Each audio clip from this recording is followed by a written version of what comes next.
Bonsoir, bonsoir et bienvenue à cette conférence de l'Institut national genevois. Mon nom est Osman Ratib, je suis le président de la section des sciences de l'Institut.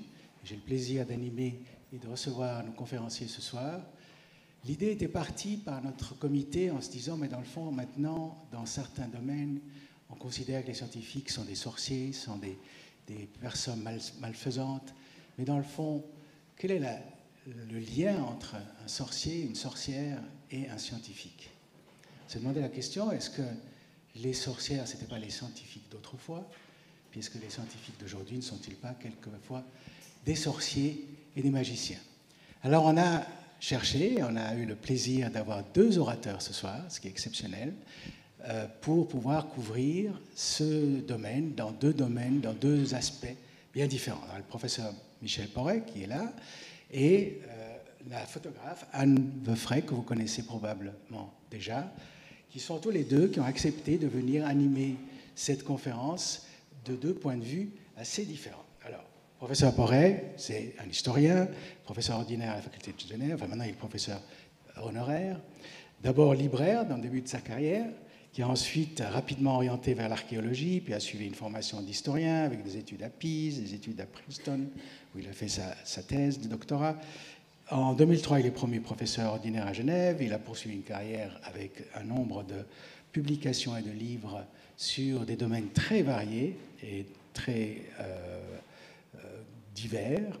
En particulier dans le domaine qui nous intéresse aujourd'hui, son enseignement qui noue les recherches en histoire sociale, intellectuelle, culturelle, et dans le domaine aussi varié que la chasse aux sorcières, les Lumières, la criminalité, le droit de punir, la censure, la médecine légale, et même la bande dessinée, puisqu'il y a eu un ouvrage sur Tintin et la bande dessinée.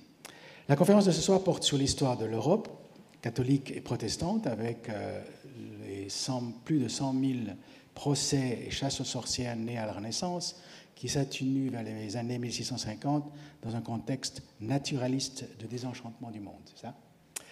Il nous parle des éléments de l'histoire jusqu'au procès de 1652, qui est de Michel Chaudron, la dernière justiciable exécutée à Genève pour sorcellerie. Je profite de faire les deux présentations l'une derrière l'autre pour pouvoir aller après dans les deux présentations. Et nous avons le plaisir d'accueillir Anne Veufray, qui est donc photographe et socio-anthropologue. Née à Lausanne, Anne Veufray vit et travaille en tant que photographe indépendante à Lausanne. Après des études de soins infirmiers, une licence en sciences sociales à Lausanne, un master en photographie à Paris, Anne Veufray a enseigné la sociologie en lien avec l'image dans différentes autres études supérieures et organise actuellement des ateliers de photographie. Elle expose en Suisse ainsi qu'à l'étranger. Dans ses créations artistiques, elle développe un travail autour de l'autoportrait, des paysages intérieurs et des nombreuses expositions de ses œuvres à travers de vastes projets de portraits que vous avez certainement déjà vus, qui ont eu beaucoup de succès. Elle rend hommage aux personnalités libres et puissantes, notamment sur le thème des sorcières. Une projection au musée Géniche et dans d'autres expositions en 2022 ont eu énormément de succès. Dans le thème de notre conférence, elle explore la figure de la sorcière contemporaine, ça c'est nouveau, dans une nouvelle série de portraits intitulés « Sorcières », ce qui permet de prolonger la réflexion sur le thème de la conférence d'aujourd'hui, où Anne Veufray présentera ses portraits photographiques et les fiches anthropométriques de sorcières contemporaines. Je laisse la parole au professeur Porret pour la première partie de cette conférence. Merci beaucoup de cette gentille présentation.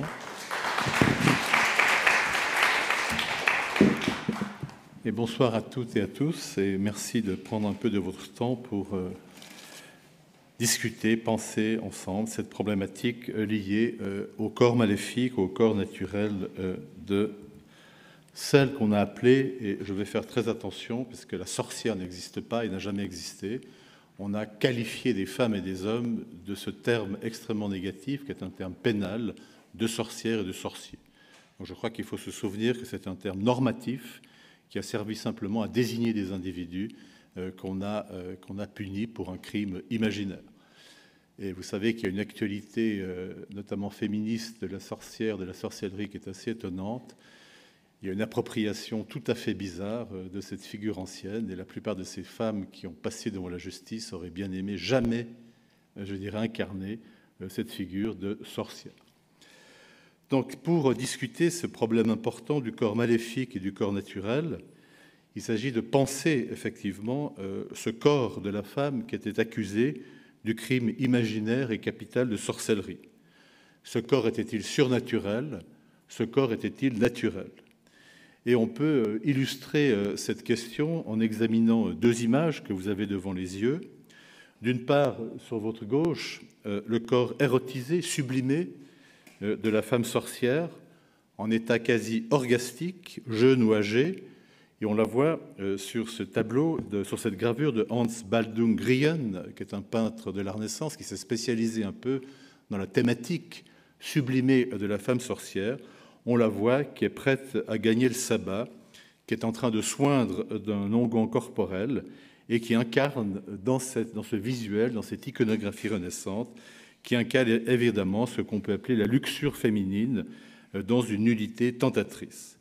Et puis d'autre part, vous avez un corps tout à fait différent, mais c'est la même figure. C'est le corps morbide de la femme sorcière qui est en état de damnation. Vous la voyez, elle n'est plus érotisée, elle est décharnée, elle est hirsute, elle est cadavérique, et elle incarne ce qui est au cœur des procès de sorcellerie, elle incarne ce qu'on peut appeler la contagion du mal.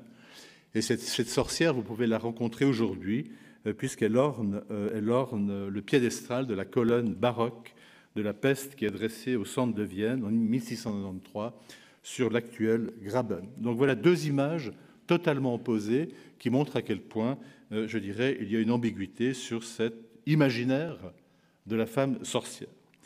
Alors, je ne savais pas à qui j'allais m'adresser ce soir pour parler de la chasse aux sorcières, alors je fais un petit point, il me semble que c'était important pour ne pas perdre pied après sur un problème très technique. On peut dire que dès les années 1530, la grande chasse aux sorcières a gagné toute l'Europe continentale. On sait qu'il y a eu à peu près 110 000 procès qui ont été instruits systématiquement et presque toujours en justice séculière. Entre 1560 et 1630, ces procès mènent au feu ou à la corde entre 60 000 à 80 000 justiciables qui sont poursuivis pour le crime de maléficium. 7 à 8 fois sur 10, ces justiciables sont des femmes. Et grâce au scepticisme graduel de juges modérés, à l'esprit critique de certains médecins naturalistes, la répression commence de refluer vers 1670-1680, puis elle s'étiole au XVIIIe siècle pour s'éteindre définitivement au temps des Lumières. D'une certaine manière, la raison a éloigné le mal du maléfice. Ce phénomène est moins urbain que rural et alpin. La répression a culminé sur les zones de tension confessionnelle entre les catholiques et les protestants. Les terres très fortes de la répression, vous l'avez sous les yeux, c'est l'Alsace actuelle, la Savoie, le Pays de Vaud ou la République de Genève. L'Empire germanique est particulièrement touché, alors que l'Angleterre et l'Europe du Sud sont quasi épargnées. Donc cette géographie, on pourrait la commenter pendant des heures. Voilà un tout petit peu le cadre géographique de la chasse aux sorcières. Cette chasse aux sorcières s'incruste dans deux éléments. Ce que d'une part on appelle le malheur biologique, c'est-à-dire les épidémies, les famines, les épizooties, la mortalité infantile, et d'autre part toute une série de litiges de voisinage, de conflictualité, qui sont essentiellement des litiges entre des femmes qui se battent ou qui se combattent sur des problématiques, je dirais, de localisation domestique. Dans la plupart des procès de sorcellerie, on a des femmes du cru qui s'opposent à des marginales étrangères. Et en général, ces quelques éléments rappelés très rapidement cadrent et permettent de comprendre la matérialité et la sociologie de la chasse aux sorcières. Cette chasse aux sorcières repose aussi sur une construction qui a été faite par des élites, c'est-à-dire la peur du mal satanique. La peur du mal satanique. Une panique morale qui a été forgée par des élites religieuses, mais aussi séculières, qui sont obsédées par le contrôle social des chrétiens indisciplinés. Par exemple, en 1484, la fameuse bulle pontificale que fulmine Innocent VIII pointe une nouvelle hérésie satanique qui contaminerait la chrétienté avec la connivence des sorcières ou, comme on les appelait à l'époque, les putains du diable. La cité de Dieu, à partir de ce moment-là, est réputée être menacée par le mal. C'est une époque sombre de l'histoire européenne. C'est le temps obscur d'une législation d'affolement pour l'historien de la peur Jean Delumeau. Autour du clivage confessionnel, la crainte de l'hérésie satanique embrase les élites. La prédication de la faute propage la peur du mal. La démonologie entre, qui est une sorte de discipline ou de pseudo-science du démon, qui s'écrit entre la scolastique médiévale, la théologie du péché original, propage une misogynie ecclésiale et un droit canonique qui prône la croisade antisatanique. Au cœur de toute cette culture, c'est la mort pénale des hérétiques diaboliques et c'est surtout la femme ou le sorcier, l'homme et la femme définis comme sorciers ou sorcières, qui sont des ennemis du genre humain. Parmi les livres qui ont propagé la peur, vous le savez certainement, il y a eu ce fameux traité, le premier traité du genre démonologique qui a été imprimé en Europe, le fameux Marteau des sorcières, en 1486, des dominicains Henri Institoris et Jacques Sprenger. Et ce livre, qui a connu une trentaine d'éditions jusqu'à la fin du XVIIe siècle, va propager l'archétype de l'ennemi du genre humain, de la femme sorcière et du crime de Maleficium comme crime capital. En 1580, un autre traité, il y en a plusieurs, mais je voulais en pointer deux, au temps des guerres de religion, Jean Bodin, qui est le grand doctrinaire de l'État moderne, va publier de la démonomanie des sorciers. Vous avez les deux textes sur le cliché. Cette fois, le Maleficium y est qualifié politiquement comme un crime capital de lèse-majesté. Adorer Satan, c'est renier Dieu. Renier Dieu, c'est attaquer le roi de droit divin. L'homme et la femme qui sont qualifiés comme un sorcier sont des régicides satanistes. Il faut donc les exterminer. Mais il y a eu aussi eu des voix, et ça part gentiment vers la thématique de ce soir, il y a aussi eu des voix qui ont essayé, avec un discours rationnel, de critiquer cette problématique de la démonologie. Et le plus important, c'est un immense médecin, un médecin galénique, Jean Vire, qui a publié en 1564 « Histoire, dispute et discours des illusions et impostures des diables, des magiciens infâmes, sorcières et empoisonneurs ». C'est un livre qui est publié d'abord en latin. Dans ce livre, qui essaye de casser l'engrenage de la répression, il va distinguer la sorcière de l'empoisonneuse. Il affirme surtout que la sorcellerie est une imposture, que les malheureuses femmes accusées de maléfices sont en fait des aliénées tourmentées par la mélancolie. L'humeur noire les affaiblit et les prédispose aux illusions sataniques. Les malheureuses aliénées somatisent le contact charnel avec le démon et les marques qu'il infligerait sur leur corps. Au sommet de leur égarement somatique, elles ressentent le vol aérien, elles perçoivent l'étreinte du diable, elles jouissent de la copulation imaginaire, elles régurgitent des cailloux non incorporés. Bref, le livre de Jean Vire est extrêmement important et il a proposé cette idée. Il faut appliquer les remèdes sacrés de la médecine de l'âme malade aux pseudo-sorcières pour stopper la répression. Le crime, c'est la répression de ce crime imaginaire. Le corps de la sorcière est toujours naturel, son âme est souffrante. C'est un livre, évidemment, qui a eu une importance, mais qui a été étouffé par le contexte de la répression. Car jusqu'au milieu du XVIIe siècle, la démonologie va véhiculer très fortement la misogynie théologique sur l'inconstance féminine. Elle propage la notion du crime de maléfice et les stéréotypes de l'ennemi du genre humain. La sorcière ainsi définie intercéderait auprès du diable qu'elle adore au sabbat nocturne, ou qui est une sorte de contre-eucharistie du mal. Au prix du corps et de l'âme que possède Satan, il va offrir aux soi-disant sorcières la puissance du mal pour tourmenter les humains, pour tourmenter les animaux, pour tourmenter la nature. Le maléfice qui est imputé aux sorcières déploie un imaginaire pathologique.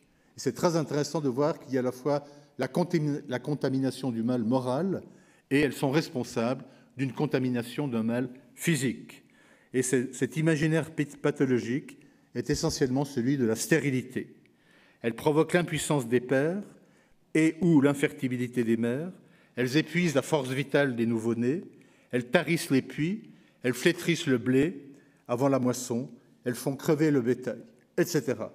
Tous les gestes de mort sont appris au sabbat, puisque le sabbat est la contre-église du mal. Sur ce cliché, vous avez la manière dont le Maleficium, fabriqué par la démonologie, a accumulé les 15 crimes principaux qui sont reprochés aux malheureuses femmes accusées de sorcellerie. Le sabbat est quelque chose d'assez intéressant dans l'imaginaire du mal qui s'est construit en Europe depuis la fin du Moyen-Âge. Le sabbat, on y trouve sous une forme anthropomorphique ou animale Satan. Il y mène un bal qui est un bal orgiaque. Les sorcières sont cannibales, infanticides, polygames, incestueuses. Elles y renient Dieu. Elles sont nues, effrénées, elles outragent la croix, elles pissent dans le bénitier, elles blasphèment les sacrements. Selon Bodin, qui a publié, je vous l'ai dit il y a quelques minutes, le livre le plus violent dans le débat sur la démonologie, selon Bodin, le diable copule charnellement avec les sorcières après leur avoir fait renoncer à Dieu et leur religion. Et toute la connotation de la contamination sexuelle est centrale dans l'imaginaire que construisent les démonologues autour de cette église du mal qui serait le sabbat. Des gestes sont terribles dans le sabbat. Elle baise l'anus de Satan en signe d'allégeance, elle incorpore son fluide glacé, dans leur chaudron, elle mitonne ce qu'on croit être l'onguent maléfique qui est fabriqué avec la charogne humaine, notamment les enfants assassinés. Au sabbat encore, la profanation maléfique enfreint toutes les normes religieuses et civiles dans le discours du sabbat. En fait, la cité de Dieu est menacée par cette contre-église, puisque le sabbat aménage ce qu'on peut appeler une liturgie du mal, que le démon va sacraliser avec un signe particulier qui est la marque, qui va transformer le corps naturel de la sorcière en un corps maléfique. En effet, pour sceller le pacte, Satan va marquer le corps sorcier. Il caricature l'onction du christianisme. Selon Jacques Fontaine, qui est un médecin du roi, qui est un des rares auteurs qui a écrit un traité médical sur la marque à l'époque moderne, selon Jacques Fontaine, dans le discours des marques des sorciers et de la réelle possession que le diable prend sur le corps des hommes, je cite, « Le Dieu Tout-Puissant marque ceux qui sont de son troupeau et de ses saintes marques et divines, lesquelles donnent la vie éternelle. Le malin esprit marque ceux qu'il a captivés des marques de la mort. » Donc une sorte d'analogie qui est faite entre l'onction chrétienne, qui apporte théoriquement dans la théologie catholique, qui est la voie vers la vie éternelle, et la marque satanique, qui est la voie vers la damnation, c'est-à-dire l'échec de la vie éternelle. Satan, en fait, est un principe de mort qui contredit la théologie de la résurrection. Il griffe les parties honteuses ou intimes, comme l'entrecuisse ou l'anus des sorcières. Il griffe le revers de la paupière, l'envers de la langue, le cuir chevelu, les épaules, toute une série de parties du corps qui constituent, avec les lèvres, les seins ou la verge, l'anatomie de la marque, c'est-à-dire l'anatomie du corps enchanté. L'imaginaire du mal, qui est à l'œuvre dans les traités de démonologie, fabrique une anatomie du corps comme signe et comme preuve du maléfice satanique. Donc le corps est transformé théoriquement par cette adhésion que fait la femme accusée de sorcellerie qui aurait été au sabbat et qui se serait donnée charnellement au diable pour revenir dans la cité de Dieu afin de répandre ce qu'on appelait la puissance du mal. Le problème, qui est assez compliqué en fait, c'est que le corps de Satan, selon ceux qui écrivent sur Satan, les théologiens, est un corps hors nature, qui n'appartient pas, qui n'obéit pas aux lois naturelles. D'abord, on peut y voir dans plusieurs représentations une hybridité anthropoïdo-bestiale. Le corps de Satan est traversé par la lumière, donc il est sans ombre. Tous ses fluides corporels et sa semence sont glacés, donc il n'obéit pas dans son vitalisme au vitalisme humain. C'est un vitalisme inversé que celui de Satan.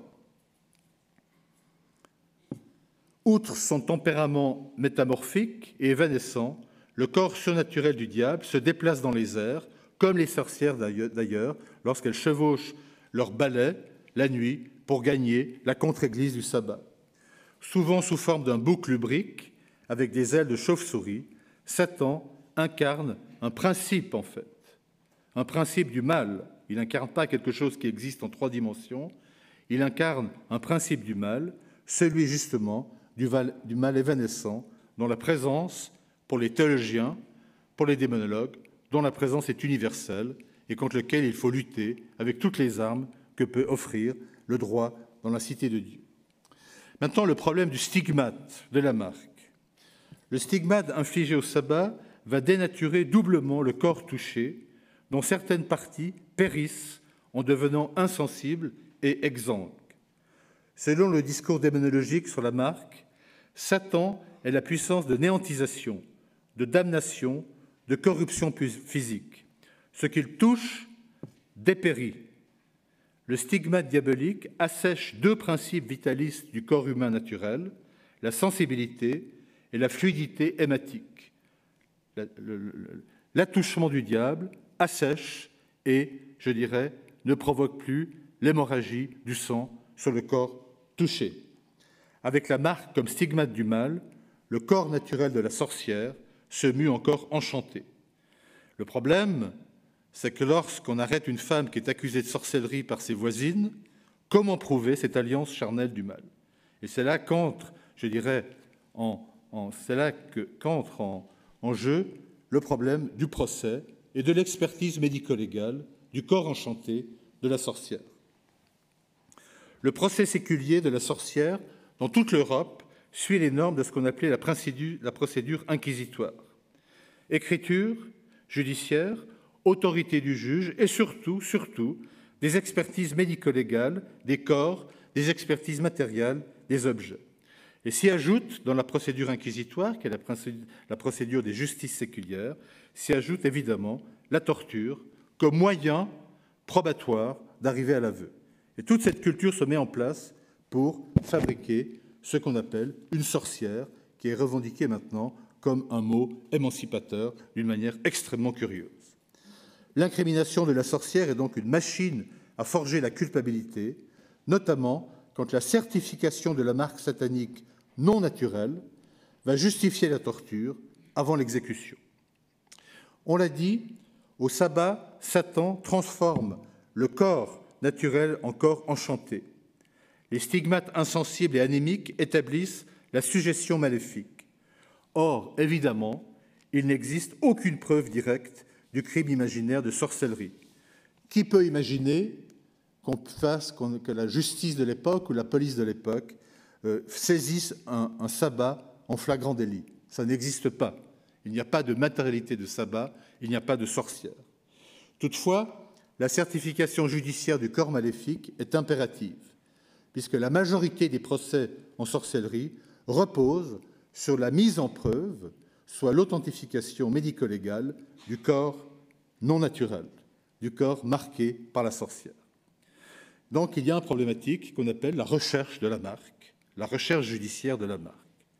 La recherche de la marque corporelle du démon sur le corps de la sorcière, qui était fait pour sacraliser l'alliance du mal, est une spécificité des procès pour sorcellerie dans toute l'Europe moderne.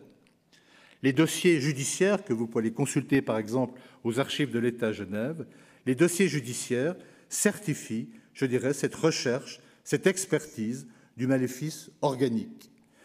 Ces expertises concrétisent un dispositif de la preuve qui est fait par des chirurgiens et des médecins assermentés, ce qu'on appelait à l'époque des experts, des praticiens, ce qu'on appellerait maintenant, d'une manière un peu rapide, des savants de la médecine. Ils doivent démontrer, ces experts, que le corps suspect échappe aux lois éternelles de la nature selon Dieu. Donc pour comprendre ce travail, il faut saisir le protocole médico-légal de certification corporelle du stigmate diabolique. Et dans tous les procès que vous pourriez ouvrir, que ce soit en France, que ce soit dans l'Empire, que ce soit n'importe où par rapport à la géographie que je vous ai signalée tout à l'heure, c'est le même protocole. Les juges vont mander et assermenter les experts de la marque. Quelquefois le bourreau, quelquefois des barbiers, souvent des chirurgiens et des médecins. Ces experts vont visiter le corps de la sorcière, entre guillemets, pour mettre ce corps en preuve. Ils ont un petit matériel, des aiguilles, des poinçons, des pincettes, des rasoirs. Tout ce qui peut infliger une marque, une pénétration du corps de la sorcière. L'accusée est sortie de la geôle, elle est menée en salle de justice, debout devant les juges, les mains liées sur le ventre pour prouver qu'elle est en situation de repentance, toujours. Elle est dénudée et elle est rasée intégralement. Ses yeux sont bandés pour qu'elle ne puisse pas voir le protocole probatoire, mais seulement le ressentir. Elle ne doit pas voir ce qui va se passer, elle est censée seulement le ressentir. Le chirurgien commence par la scruter de la tête aux pieds, y compris les cavités buccales, sexuelles et anales. Il cherche un signe corporel qui confirme ce qu'écrivent les démonologues sur le stigmate satanique. Une tache, une nodosité, une tuméfaction, un dartre, une verrue, une décoloration, une excroissance, une boursouflure, une sécheresse, etc. Donc tous ces termes sont des termes médicaux, mais c'est ce que recherchent confusément ces spécialistes de la marque sous l'Ancien Régime. Le signe équivoque doit obéir à 3 critères. La visibilité non ambiguë, même en un endroit intime, l'insensibilité entière ou partielle, l'anémie intégrale ou limitée. Le stigmate du mal doit échapper peu ou prou à la physiologie reconnue du corps naturel. L'anatomie de la sorcière est maléfique et elle est aussi judiciaire. Exemple, en 1601, dans les Ardennes, accusée de maléfice avant d'être étranglée puis brûlée, Adélgonde de la Rue subit le test médico-légal infligé par le bourreau, qui la visite par tous les lieux et places de son corps, même en des lieux intérieurs, comme dedans les bouches et les parties honteuses, et dedans les poils de son corps, jusqu'à lui avoir coupé. Il va rapidement identifier à l'épaule gauche 5 taches noires qui prouveraient la fornication satanique, suivie de la marque d'allégeance. Cette zone suspecte, qu'identifient tous les experts de la marque à l'époque moderne, est testée avec une aiguille chirurgicale.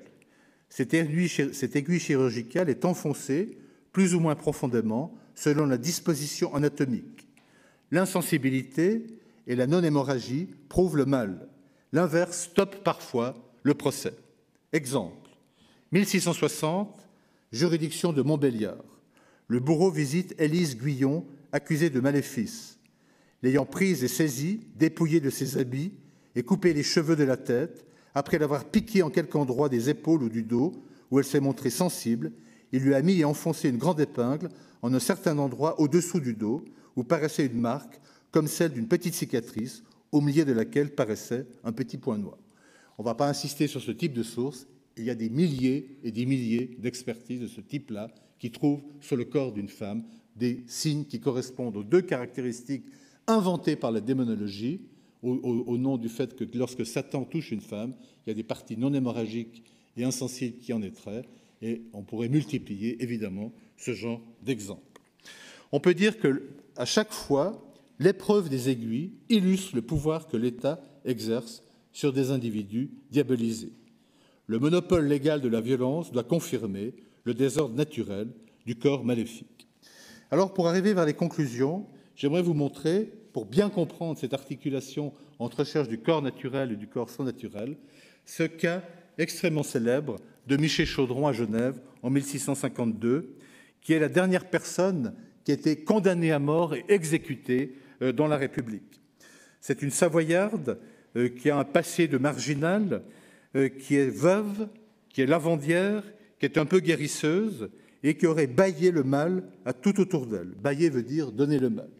Et elle est accusée d'une manière extrêmement féroce par 8 femmes en colère qui pendant longtemps l'ont utilisée comme guérisseuse, et lorsqu'elle ne veut plus être guérisseuse, elle se retourne contre elle et la dénonce comme sorcière. Dans ce procès, c'est un procès extrêmement classique entre la plainte et l'exécution finale. C'est quand même un procès qui est lourd. Elle répond à 300 questions avant la confession du 1er avril. La torture est utilisée et ce que je veux souligner quelques minutes, c'est les épreuves médico-légales du corps maléfique parce que ces épreuves sont contradictoires. Et c'est un moment de rupture extrêmement intéressant entre théorie judiciaire du corps surnaturel et théorie judiciaire du corps naturel. Dans ce procès, la marque obsède les bons juges genevois. Écoutez, s'il n'est pas vrai qu'elle est marquée en plusieurs endroits de son corps, répond que oui, mais qu'elle ne sait pas comment cela est arrivé. Si elle ne s'est pas grattée sous la mamelle droite où elle est marquée pour effacer la marque, répond qu'elle s'est grattée, mais qu'elle n'avait pas l'intention d'effacer la marque. En fait, comme on veut absolument prouver qu'elle a été marquée par le diable, on va la soumettre à 3 expertises médico-légales. La première, c'est le 10 mars. 2 chirurgiens assermentés vont sonder son corps nu et rasé. Ils lui obstruent les yeux afin qu'elle n'épie pas le protocole. Seul importe la sensibilité corporelle. Ils vont planter l'aiguille pour tester la nature des marques suspectes visibles sur la peau. Ils pointent une trace extraordinaire sous le sein droit. Elle est un peu anémique, elle est quasi insensible, cette marque extraordinaire. Est-ce qu'elle s'impute au diable? Les chirurgiens sont assez prudents, ils craignent l'emballement pénal avec une expertise positive et ils vont répondre par une hypothèse, je dirais, quasi négative sur la marque satanique. Cette incertitude va mener une contre-expertise du corps de Miché Chaudron. Le lundi 15 mars, 2 chirurgiens et 2 médecins la sondent à nouveau selon le même protocole médico-légal. Ils doivent affiner les conclusions des premiers experts. Avec le même protocole, l'accusé subit les ponctions qui vont rougir l'aiguille chirurgicale. Et les praticiens, qui sont d'une autre génération que les premiers chirurgiens qui l'ont visité, vont rejeter l'hypothèse du corps maléfique et ils vont énoncer un diagnostic naturaliste avec un vocabulaire médical. Et ce vocabulaire médical est le suivant: verrues, pustules, exanthèmes, lentilles. Les signes suspects sont naturels, ce sont des pathologies corporelles plutôt que des stigmates diaboliques. Le corps n'est pas maléfique, il est usé, il est malade, il est déformé par le temps. Le corps naturel se grenade, se dégrade, donc la marque du diable est irrecevable. Et ces 4 experts, à ce moment-là de la procédure, on pourrait imaginer que la procédure est terminée. Or, l'intime conviction des juges est très lourde. Le 20 mars, on recommence une séance de torture à l'estrapade. Cette séance va briser l'accusé. La douleur la rend loquace, mais totalement confuse. Elle a à peu près 60 ans. Je ne l'ai pas dit. Elle dit tout et son contraire. La conviction intime des juges retient de nouveau l'accointance satanique qui est, je dirais, rapportée par toute une série de rumeurs. Avant le jugement définitif, elle est soumise une 3e fois au test de l'aiguille. Cette fois, ce sont 2 vieux chirurgiens qui ont 70 et 80 ans, qui viennent de Nyon. C'est des personnages intéressants parce qu'ils ont pratiqué pendant plusieurs dizaines d'années la médecine légale des procès de sorcellerie en terre vaudoise. Ce sont des vieux routiers des procès de sorcellerie. Donc on peut dire qu'il y a une génération qui les sépare des 4 experts jeux de voix qui avaient une argumentation naturaliste. Ils vont faire exactement le même protocole, exactement les mêmes gestes, ils vont regarder le même corps, avec la même aiguille, ils vont sonder au même endroit, et ils disent d'abord qu'ils trouvent 2 traces insensibles et peu hémorragiques à la lèvre supérieure et à la cuisse droite. Et pour eux, la flétrissure du mal est patente. Ces indices charnels prouveraient le forfait. Ils écrivent dans leur rapport, et là, ils entérinent l'exécution capitale de Miché Chaudron. Considérant la nature de ces marques, nous les trouvons absolument semblables à celles que l'expérience nous a fait voir en des personnes accusées et condamnées de sortilèges, comme aussi à la description qu'en font les auteurs. Et là, c'est intéressant, ce sont 2 savants qui utilisent la démonologie comme argument juridique, alors que les 2 médecins d'avant, les 4 médecins d'avant, utilisaient le registre de la médecine pour expliquer ce qu'on trouve sur le corps de Miché Chaudron. C'en est terminé, elle est perdue. Le 1er avril, elle confesse les charges retenues. Le postulat naturaliste du corps malade était balayé par le postulat du corps maléfique. Elle dit avoir mérité la mort, mais prie qu'on ne la fasse pas brûler vive, afin que le tourment ne l'empêche pas de prier Dieu. Ainsi, elle termine sa vie, elle va être pendue, puis brûlée. Est-ce que j'ai 4 minutes pour les conclusions? Oui ou non? Oui? Alors, j'aimerais conclure en 3 points.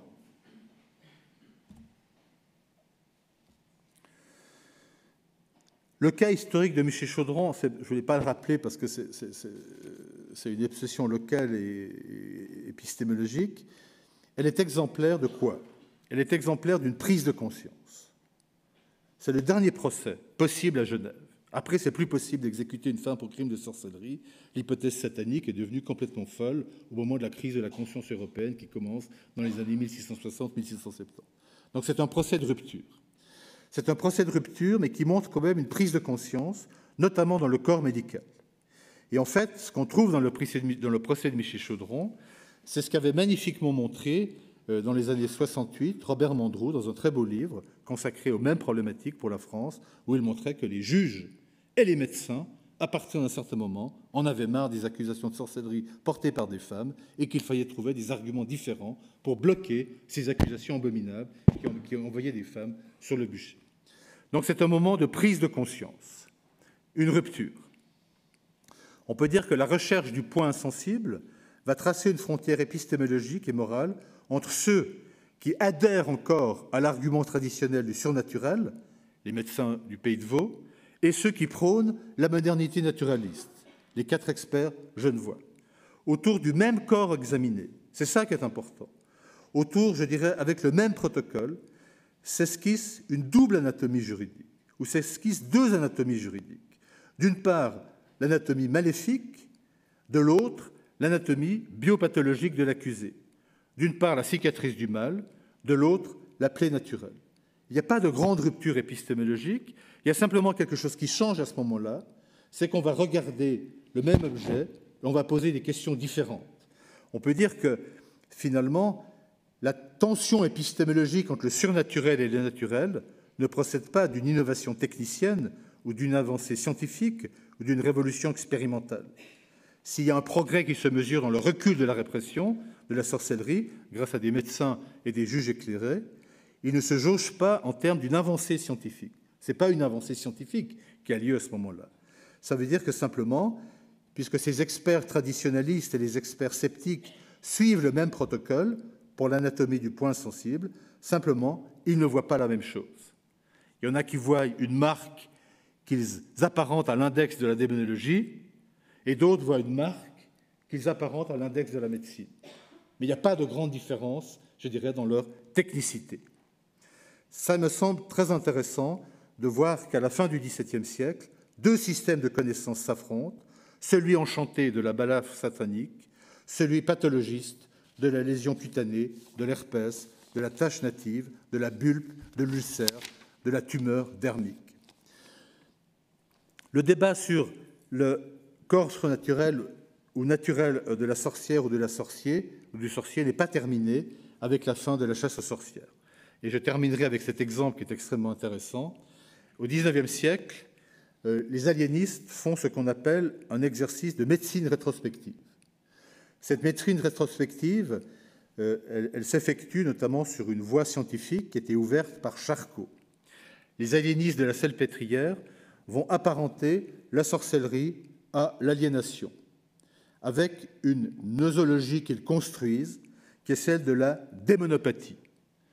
Être diabolique, c'est être atteint de démonopathie.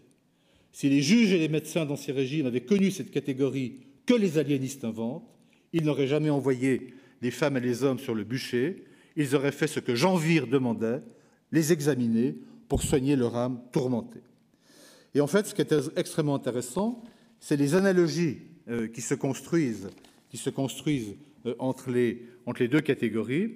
Et quand on regarde et qu'on lit, par exemple, le médecin Paul Regnard, dont je tire ici cette image extraordinaire qui montre l'aliéniste qui recherche le point d'insensibilité chez l'hystérique, puisqu'on pensait que chez l'hystérique, entre guillemets, il y avait des points d'insensibilité, eh bien, il dit, qu'est-ce que fait cet aliéniste? Il fait exactement ce que faisaient les chirurgiens d'Ancien Régime, qui cherchaient le point d'insensibilité sur le corps de la sorcière. Or, l'explication de ce point d'insensibilité n'est évidemment pas le même. Au XVIe siècle, c'est la marque satanique. Chez les aliénistes, c'est le dérèglement, c'est la folie, c'est le dérèglement nerveux, c'est ce qu'on appelle d'une manière extrêmement compliquée l'aliénation, avec toutes les entrées que le XIXe siècle va mettre dans cette aliénation.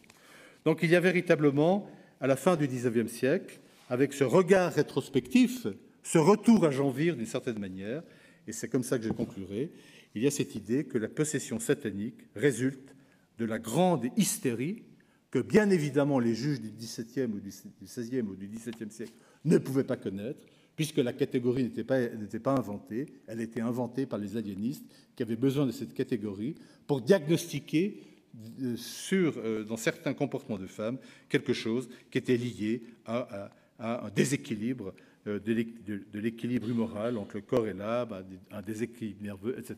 Mais ce qui est intéressant, je dirais, c'est cette continuité qui existe entre les deux moments. Et comme point de conclusion ultime, qu'est-ce qu'on peut dire? On peut dire que du bout à l'autre de l'histoire que je viens de vous raconter, ça mériterait 300 pages de développement, surtout sur ce type de points sur lesquels on travaille.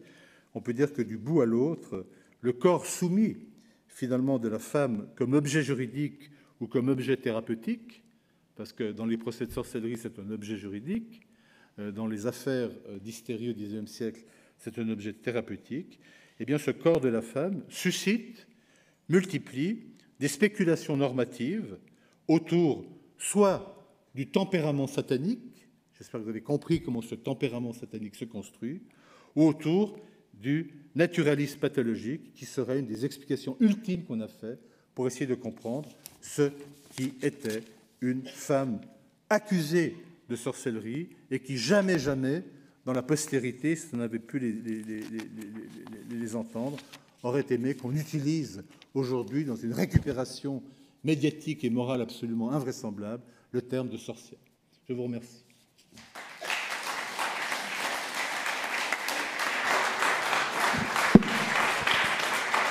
Merci beaucoup pour cette analyse détaillée et profonde. C'est quand même assez fascinant et assez inquiétant aussi. Merci. Je crois qu'on va enchaîner directement avec la deuxième partie pour pouvoir ensuite poser les questions. Je suis sûr que vous en avez beaucoup, mais comme ça, on pourra regrouper les deux séries de questions.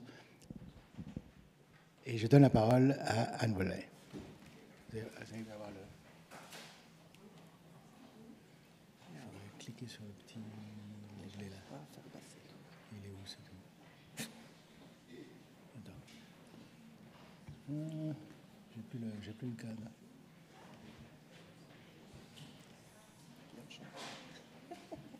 J'ai plus la souris.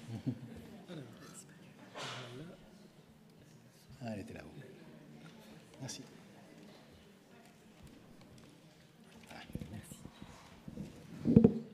Alors, bonsoir à tout le monde. Nous allons changer de registre. Je tiens tout d'abord à remercier l'ensemble du comité de l'Institut national genevois et notamment la professeure Silke Graber qui m'a invitée ici et qui est soupçonnée de sorcellerie car elle parle avec les morts. Une task force de sorcières face aux défis contemporains, c'est l'intitulé de ma présentation ce soir. J'avais utilisé cette expression avec Manuela Salvi sur la RTS en pleine crise sanitaire début 2021. Elle m'interviewait sur la question de à quoi sert encore l'art. Face aux différentes crises qui affectent notre société et qui sont gérées de manière univoque, je commençais à voir émerger une pluralité d'alternatives proposées par les sorcières que j'étais en train de photographier. Certes, on me rétorquera que les bûchers ont disparu, et je dirais que l'absence de bûchers n'indique pas qu'il n'y a plus de sorcières. Selon la théorie mimétique de René Girard, lorsqu'une société est trop divisée, elle cherche à reconstituer son unité par la violence, notamment à travers la désignation de boucs émissaires. Quelles sont les nouvelles chasses aux sorcières aujourd'hui? Quelle forme prend le renouvellement des formes d'inquisition de la pensée, sur un plan réel ou symbolique, bien sûr, et qui sont les victimes innocentes? Intuitivement, je voyais que la figure de la sorcière dans ma réappropriation artistique était moins une héroïne romantique qu'une source d'inspiration personnelle et un potentiel politique. Qui suis-je et d'où est-ce que je parle? Alors, je vous ai mis ici ma fiche de sorcière, qui est un modèle qui n'a pas été publié dans mon ouvrage, mais c'est juste pour pouvoir vous montrer un peu sous quelle forme ça se présente. Donc, je suis une photographe qui aime raconter des histoires et j'ai une formation de socio-anthropologue dans le domaine des arts et de la santé. Et puis, bien sûr, que ça a une influence sur ce travail. Mais, ceci dit, les sorcières, ce n'est pas une recherche, pour moi, qui est scientifique. C'est une quête subjective, subversive, symbolique autour de la figure de la sorcière contemporaine. Donc je n'ai pas de réponse, mais des hypothèses et des questions.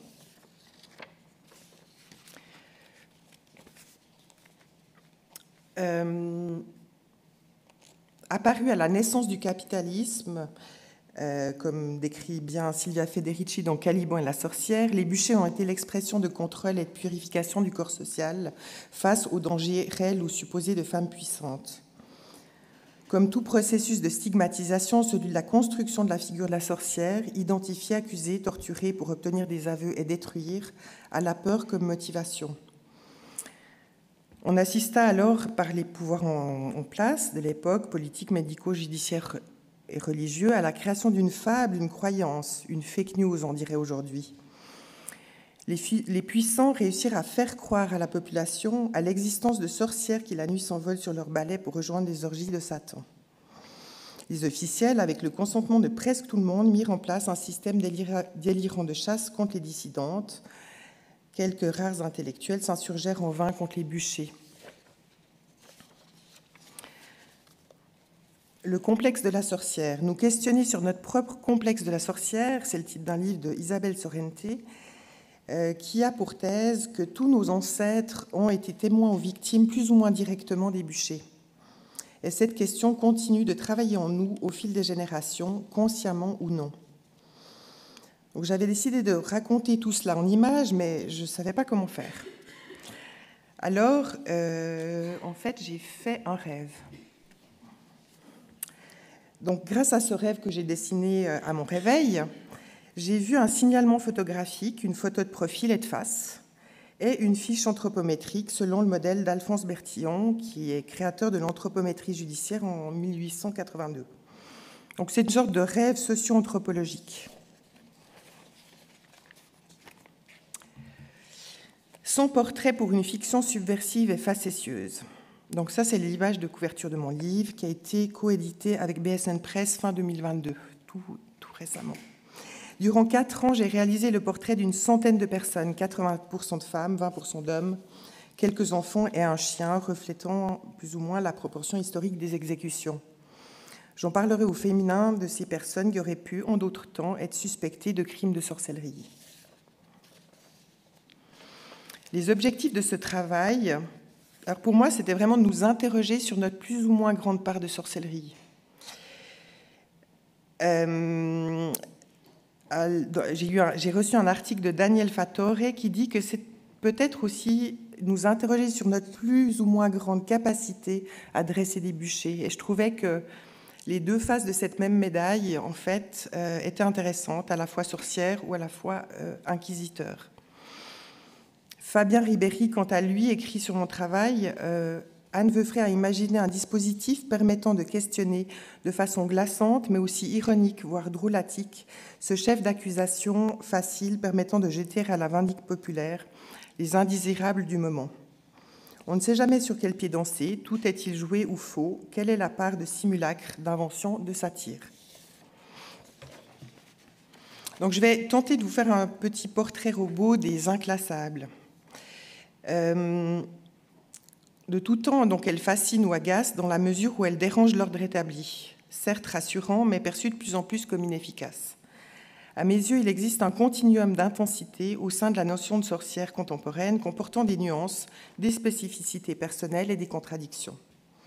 Elles sont accusées parfois d'être des militantes écoterroristes, hérétiques, franc-tireuses, féministes, folles, radicalisées, possédées, résistantes, complotistes, marginales, agricultrices sans terre, artistes inessentielles, hystériques, chamanes, guérisseuses, charlatanes ou voyantes.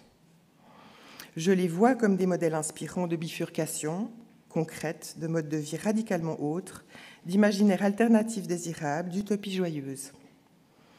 De nombreuses personnes inconnues et personnalités publiques se sont prêtées au jeu de la prise de vue et de la confidence. Qu'elles en soient ici vivement remerciées. Votre livre est inclassable. Alors ça, c'était le libraire de chez Payot à Lausanne qui me disait, mais dans le fond, c'est un livre de sociologie ou de photographie. Puis en fait, il l'a mis quand même sous l'égide de la photographie, ce qui est assez juste. Malgré cette difficulté de classification, donc, je vais esquisser quelques tendances. Tout d'abord, est-ce qu'elles ont la gueule de l'emploi, ces sorcières, mes sorcières?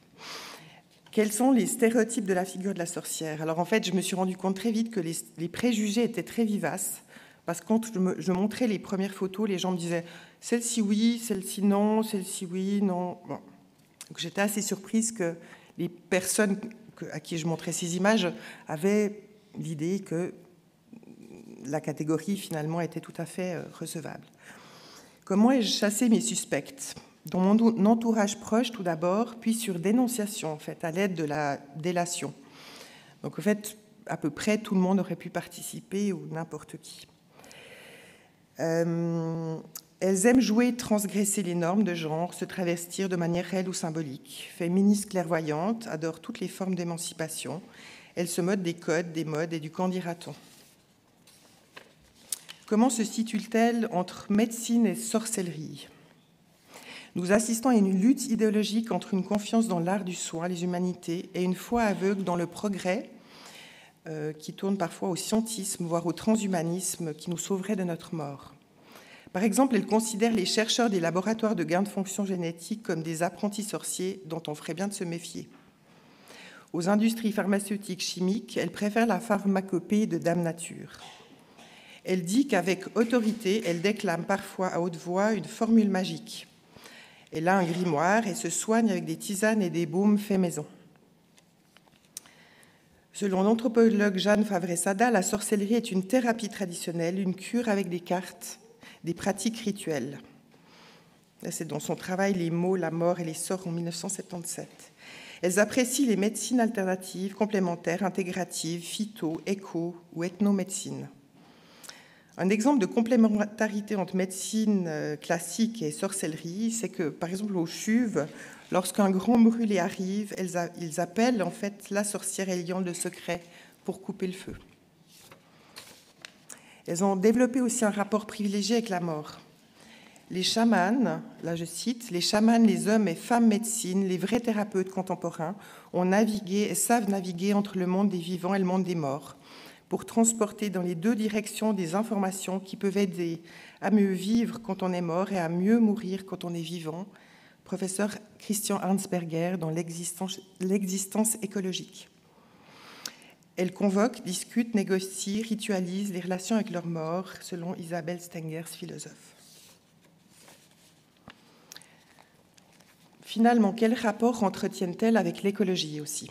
Face à l'instrumentalisation de la peur vis-à-vis de l'urgence climatique, comme on peut le lire par exemple dans le 24 heures l'autre jour qui titrait « La bombe à retardement climatique poursuit son compte à rebours », à la promotion du solutionnisme technologique vert et aux produits phytosanitaires de l'industrie agroalimentaire, elles cultivent leur lopin de terre, préservant les sols et la biodiversité avec des méthodes ancestrales selon le cycle lunaire. Pour celles et ceux qui sont intéressés, je vous suggère d'aller voir les travaux scientifiques absolument magiques du professeur Ernst Türcher qui prouve scientifiquement l'influence de la Lune sur une sorte de respiration qu'ont les arbres.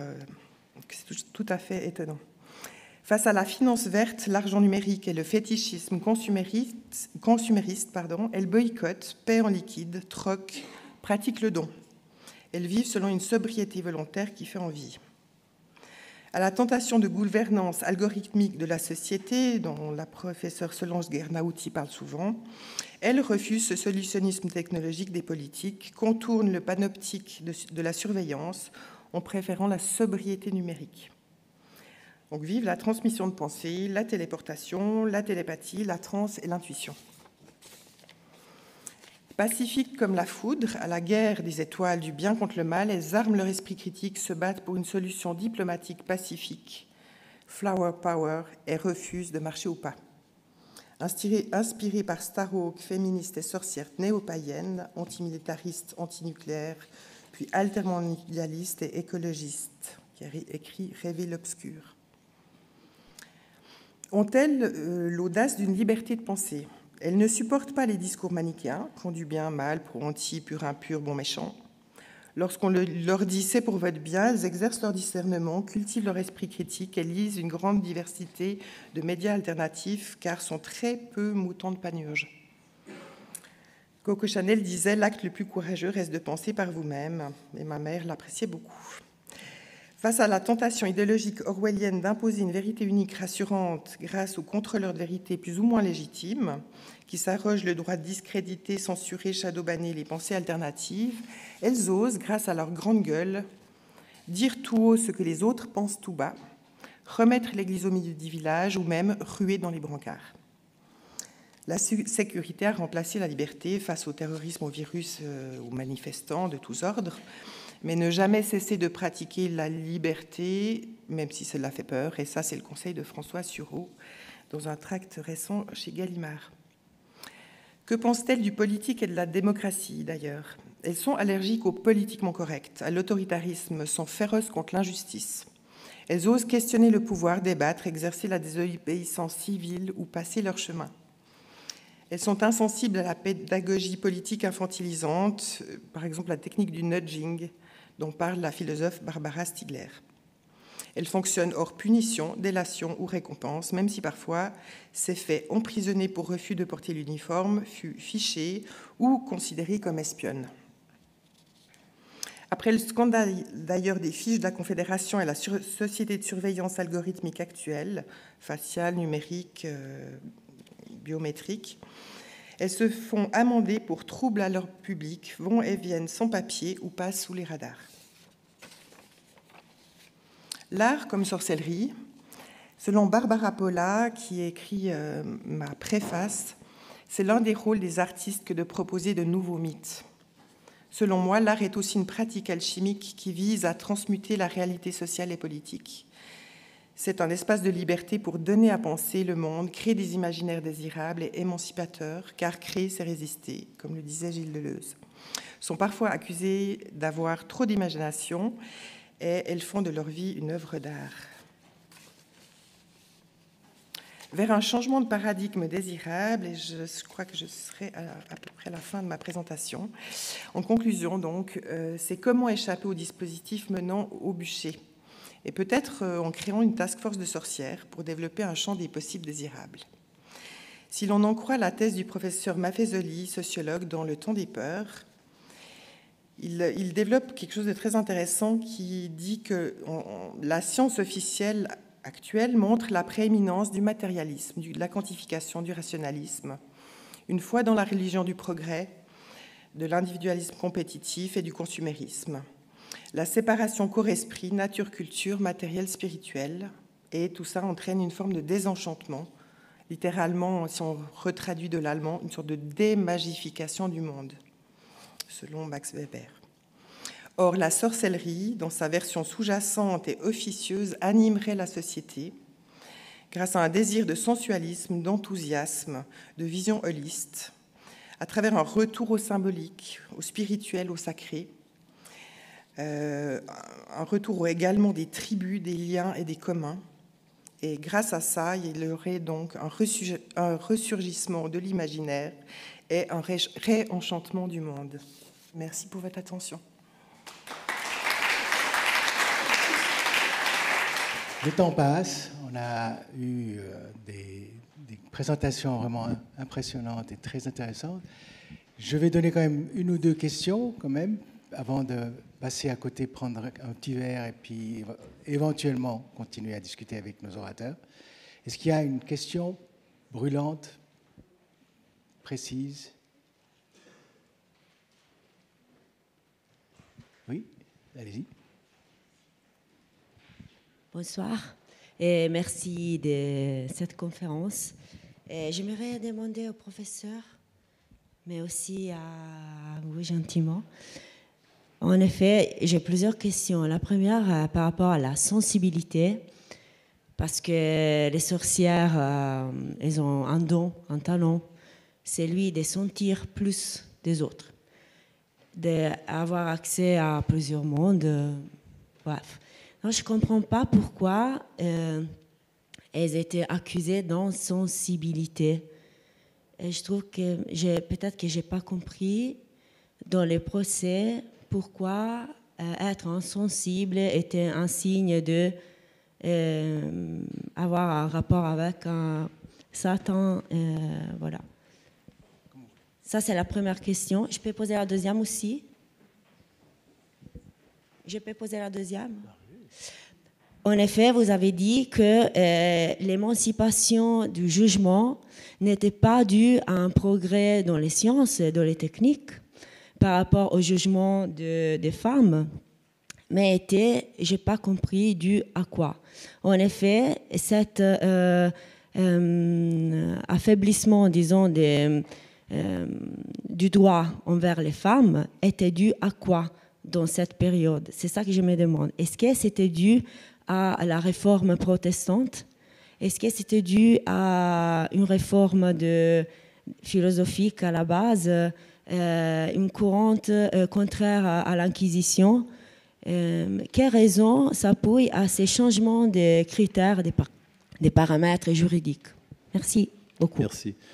Donc, le problème de l'insensibilité, je pense que j'étais trop rapide, ce n'est pas un discours sur la sensibilité de la femme, c'est l'idée suivante, c'est que le contact avec Satan, sur certains endroits, détruit le vitalisme du corps.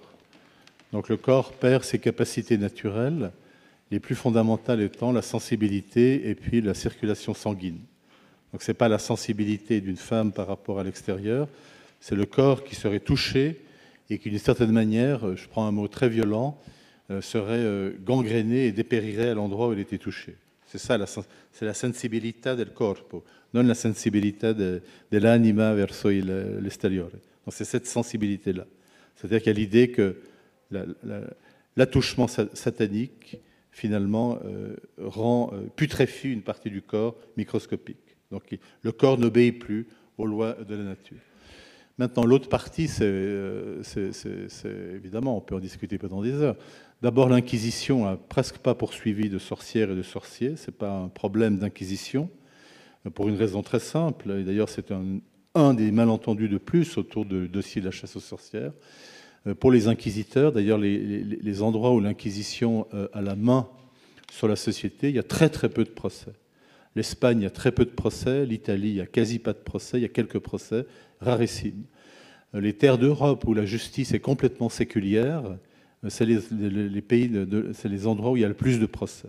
Parce que dans le procès contre les femmes accusées de sorcellerie, pour ne pas dire tout le temps sorcière, parce que ça ne veut pas dire grand-chose, si on ne fait pas chaque fois l'effort de dire que c'est une catégorie normative, négative, qui a été élaborée, eh bien c'est surtout dans les endroits séculiers. C'est les endroits où la justice d'État, pour toute une série de raisons, l'État moderne est en train d'étendre son pouvoir, notamment sur des territoires qui sont des territoires mal intégrés. Maintenant, l'autre problème, la rupture à la fin du XVIIe siècle, c'est une rupture extrêmement compliquée et on ne peut pas être manichéen en privilégiant un système. Pour le dire en deux mots, à la fin du XVIIe siècle, il y a ce qu'on appelait une crise de conscience et puis les réponses qu'on offre par rapport à des événements comme la maladie, comme l'épisodie, comme toute une série d'éléments qui étaient imputés à la femme accusée de sorcellerie, qui n'est pas d'ailleurs, qui n'est pas quelqu'un qui revendique d'ailleurs ce type de problème. Eh bien, ce type de questionnement, petit à petit, est interrogé uniquement avec des catégories, je dirais, naturalistes. La maladie, eh bien, il faut examiner le corps pour savoir que la maladie provient de quelque chose qui est lié à l'histoire du corps. Et que la maladie sur un corps n'est pas quelque chose qui est transcendé, soit par une volonté divine. Pendant très longtemps, la maladie, c'est une faute, je dirais, c'est quelque chose pour que les chrétiens reviennent sur la colère de Dieu, ou est imputable à Satan. Donc la rupture, elle est à la fois mentale, générale, elle est beaucoup plus rationnelle dans les procès de justice, parce que les juges en ont marre d'exécuter, d'envoyer des femmes parce qu'elles sont dénoncées par d'autres personnes du village qui estiment qu'elles ont pactisé avec le diable. Et puis c'est ce que Paul Hazard avait appelé, c'est cette crise de conscience européenne, où lentement, un paradigme est en train de s'imposer. Personne sur Terre ne peut intercéder pour le mal. Ça n'existe pas.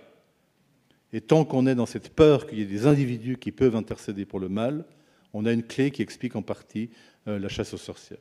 Donc voilà quelques éléments de réponse, je dirais très rapides, qui montrent en fait que entre 1650 et 1680, on va stopper.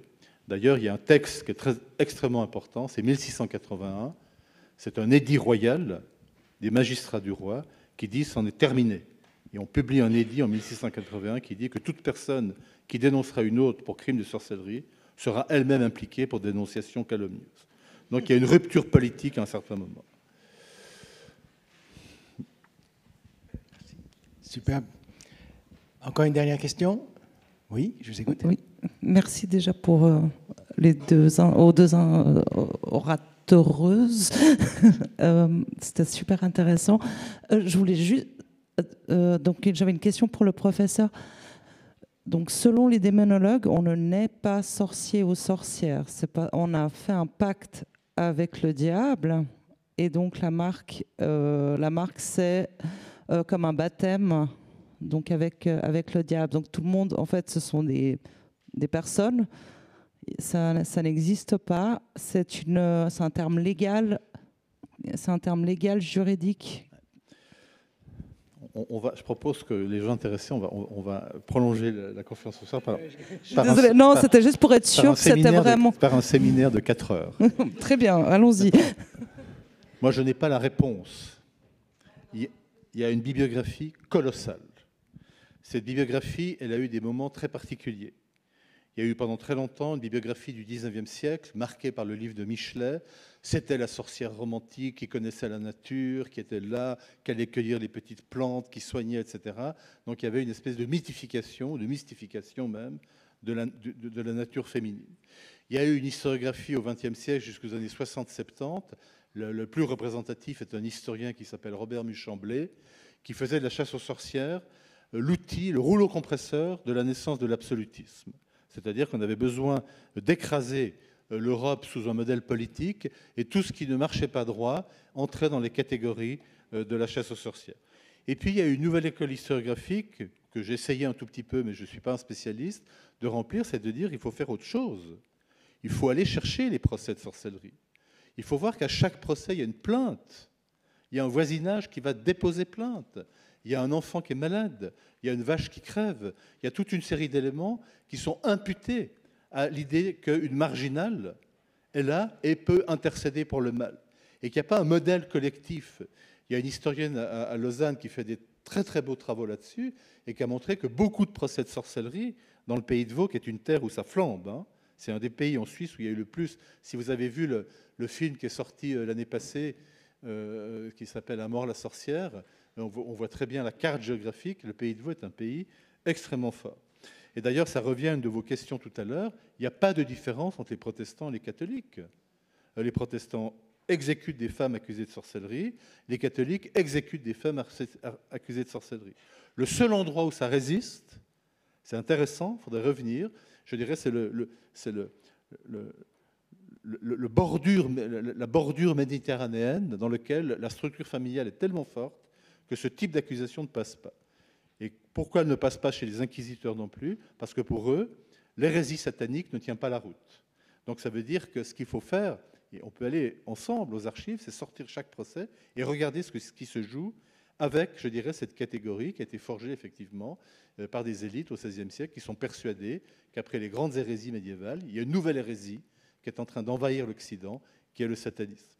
Donc il faut faire un tout petit peu attention avec ce type de construction. C'est une construction négative. Aucune femme accusée de sorcellerie, elles étaient à 99,9% analphabètes, elles ne savaient pas écrire, elles ne savaient pas faire autre chose que parler le patois, ce qui pose un énorme problème dans les procès. Comment on dialogue avec une femme accusée de sorcellerie si elle ne parle que le patois, alors que le juge a fait ses études, il parle la langue savante de la région. Donc il faut faire attention qu'on a construit, on a projeté au XXe siècle, notamment depuis les années 1970, on a projeté, on vient d'en avoir un magnifique exemple, très très beau, enfin je me réjouis de regarder le livre en détail, on a projeté un imaginaire contemporain sur la chasse aux sorcières. Et l'imaginaire contemporain aujourd'hui qu'on projette sur la chasse aux sorcières, c'est l'imaginaire égalitaire, transgenre, etc., etc., etc., qu'on projette sur ces femmes. Mais aucune de ces femmes n'a revendiqué le fait d'être une sorcière. Elles ont été brûlées, exécutées. Hein? Donc voilà, là, il y a quelque chose, je dirais, à reconstruire. Le livre de Favre Sada est très important parce qu'il a montré autre chose. Il a montré que dans des sociétés où fonctionne la pensée magique, parce qu'il y a encore des sociétés où la pensée magique fonctionne, Et le monde de Michel Chaudron, c'est un monde de la pensée magique, même si on est à Genève, calviniste, rationnel, etc. On est persuadé qu'elle peut soulager les gens avec une soupe blanche qu'elle fabrique elle-même, qui est faite de farine, de sel, etc. Tout est blanc, hein, puisque tous les éléments de purification dans l'imaginaire social est blanc. Et lorsqu'elle refuse de continuer à faire ce geste, eh bien, les 8 harpies se retournent contre elle et elle termine sur le bûcher. Donc je crois que le travail à faire, pour ne pas continuer les anachronismes, ça ne veut pas dire que l'imaginaire contemporain n'est pas important, il est producteur de ce que vous avez magnifiquement montré dans votre travail, mais je trouve que adapter cet imaginaire à ce qu'a été, d'une certaine manière, la chasse aux sorcières, évidemment, moi, c'est un pas que j'ose pas faire, parce que c'est pas le même monde, hein, c'est pas notre monde, c'est pas le monde égalitaire, c'est pas le monde féministe, c'est pas le monde de l'égalité, c'est un monde qui est écrasé par Dieu, chacun naît avec l'idée de Dieu, chacun meurt avec l'idée de Dieu, les prénoms et les noms sont des noms mis, etc., etc. Donc, c'est pas le même monde. Et je vous rappelle qu'il n'y a aucune femme sorcière qui a écrit un traité de sorcellerie, hein, ça n'existe pas. Il n'y a pas une revendicatrice, quelqu'un qui a revendiqué le fait d'être une sorcière. Ça, c'est une construction du XXe siècle. Désolé. Parfait, merci pour cette clarification qui, je crois, a bien clarifié les choses, hein, entre une vision moderne qui est basée sur une observation et une vision historique. Sur ce, je vous invite quand même tous à venir prendre un verre, discuter encore avec nos invités et me les remercier en vous remerciant pour ces magnifiques présentations.